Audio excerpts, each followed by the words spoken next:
Amen. Praise God. Salamat sa Panginoon sa kanyang patuloy na pag-iingat sa atin kahit may aksaka. Ay walang makakapigil po ang ating pagpupurit, pagsamba sa Kanya.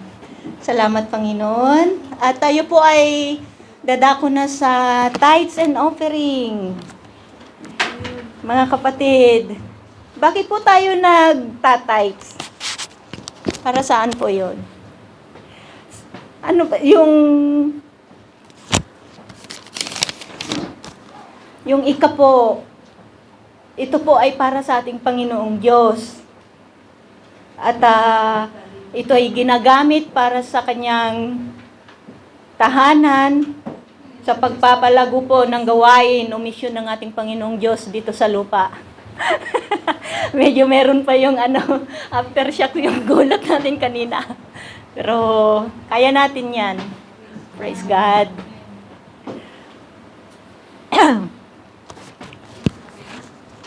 Ang ika po ay para po sa Diyos, sa ating Panginoon, at meron para sa tao at para sa Diyos. At dito sa Matthew 22 verse 21, ang sabi dito, sinabi nila sa kanya kay Cesar, pagkatapos ay sinabi niya sa kanila, kaya't ibigay ninyo kay Cesar ang kay Cesar at sa Diyos ang sa Diyos. Ano ang para sa Diyos?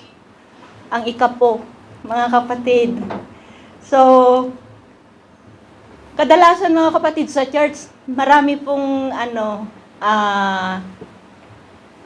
debate sa bagay na to. So, ito po yung naisip ko rin na mai-share. Hindi ko lang po alam kung ko nang maayos o pero ito po yung sa akin. At ang tithes po ay biblical ito, hindi po yung noong sabi nila yung sa unang libro, sa New Testament doon na si Moises daw lang ang sa ngayon wala na daw yung tithes, sabi nilang mga tao na naririnig o nababasa sa social media. Pero ang totoo po ay biblical po itong tithes. Ito po ay utos ng ating Panginoon at kung tayo po ay nag-aaral ng salita ng ating Panginoon at patuloy na nag-aaral sa Biblia, dito po natin makikita lahat ang mga katuruan po niya. At salamat sa Panginoon kasi ako po, nung hindi pa po ako Christian, sa Katoliko lang po ako noon, tama lang po, nagkakasya na lang po yung binibigay ko sa basket kapag na po, offerings. Pero hindi ko po alam talaga kung anong ibig sabihin ng tithes at kung para kanino. So, salamat sa ating Panginoon dahil unti-unti ko pong naunawaan.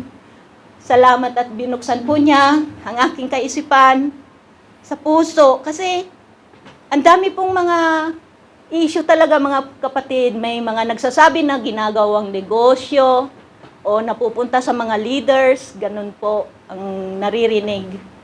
Pero, nakita natin dito sa Biblia, ang mga tithes na to ay hindi man po kinukuha ng Lord yung pera na hinahandog natin mismo.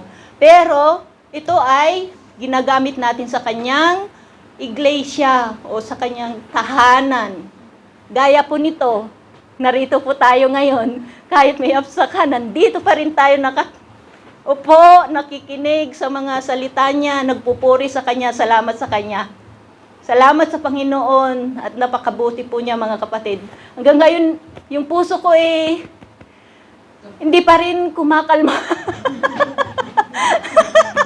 Salamat sa Panginoon, Lord. Nagulat po ako kanina, sorry mo. Oh my God. At nakikita naman po natin dito sa loob ng ating church at yung mga binibigay po nating mga offering, tithes, hindi po napupunta sa walang kabuluhan. Nandito po lahat, ginagamit sa iglesia, para mapalago ang kanyang mga mission dito sa mundo. Kaya salamat sa inyo mga kapatid dahil alam ko lahat tayo ay mga tithers na, ewan ko lang po kay Neng, pero nais ko lang po i-share yung aking naranasan noon at ngayon. At salamat sa Kanya. Sa ano pa? Nakikita ko po yung mga nakapalibot sa atin. Dito po nakukuha lahat yung mga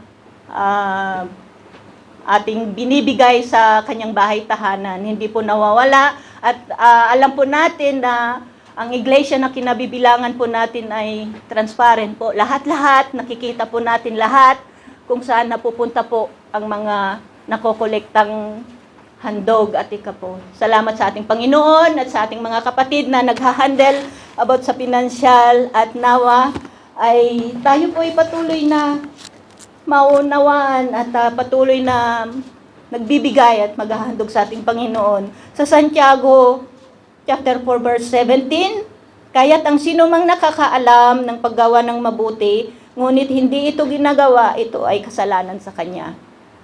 Amen. So, mga kapatid, tayo po ay patuloy na magbigay, magbalik sa ating mga ikapo sa ating Panginoon dahil para lamang sa Kanya ang tithes. At yung mga handog po natin, ito po ay binibigay po natin ng kusang loob, nagmumula sa ating puso. Maraming salamat mga kapatid. Tayo po ay patuloy na magbigay sa Kanya. Amen. Tayo manalangin. Ama naming banal, makapangyarihan sa lahat.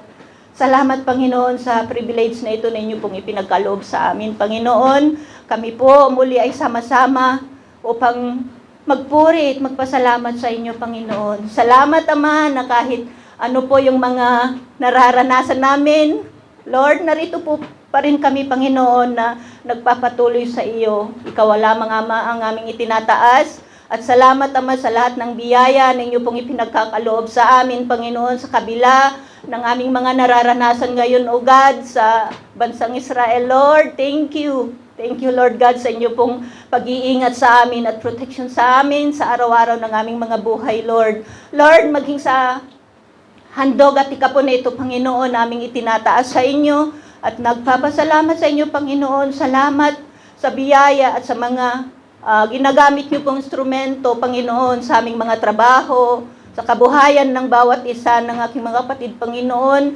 Lord, dalangin po namin, Ama, nabasbasan niyo ito at palaguin, Panginoon, upang kami po ay patuloy na makapagbigay sa inyo, Panginoon, at makasunod sa inyo. Salamat, Ama, at sa aming mga kapatid na nagbigay, Ama, salamat sa kanilang buhay. Patuloy nawa, O God, i-bless niyo po ang buhay ng bawat isa, Panginoon, Lord God. At sa salapi, Ama, na aming malilikom, Lord, ito po'y basbasan ninyo at magamit lamang po ito sa inyo pong bahay panambahan. Salamat, Panginoon, sa inyo pong lahat ng papuri, pasasalamat in Jesus' name. Amen.